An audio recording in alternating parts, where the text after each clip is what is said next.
नमस्कार मित्रांनो, आज आपण बघणार आहे रमाई घरकुल आवास योजना याबद्दल संपूर्ण माहिती। घरकुल कोणाला मिळणार आहे, घरकुलच्या लाभार्थ्याच्या अटी कोणकोणत्या, लाभ किती मिळणार, अर्ज कुठे करायचा आणि त्यामध्ये लागणारे संपूर्ण डॉक्युमेंट आज मी तुम्हाला सांगणार आहे। अवघ्या 2च मिनिटात मी तुम्हाला ही पूर्ण माहिती सांगणार आहे। रमाई आवास योजना सामाजिक न्याय विभागाचा GR आहे। अनुसूचित जाती व नवबौद्ध घटकांसाठी आहे।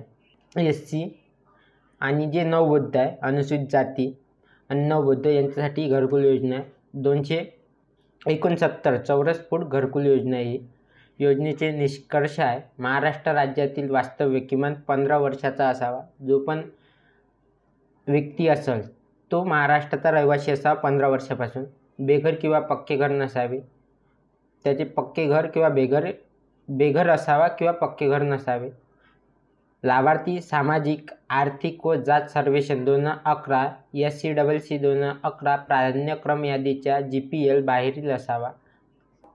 लाभ किती मिळतो बघा, ग्रामीण भागात मिळतो 1,32,000 रुपये, डोंगराळ भागात मिळतो आपल्याला 1,42,000 आणि शहरी भागात मिळतो 2,50,000। अर्ज कुठे करायचा, स्थानिक स्वराज्य संस्थांमध्ये करायचा, नाहीतर सर्वात मेन म्हणजे आपली जी ग्रामपंचायतमध्ये आहे तिथे करायचा, नाहीतर आपण पंचायत समितीमध्ये करू शकतो। आता याला आपल्याला लागणारे डॉक्युमेंट कोणकोणते आहे ते पण बघून बघून घ्या तुम्ही।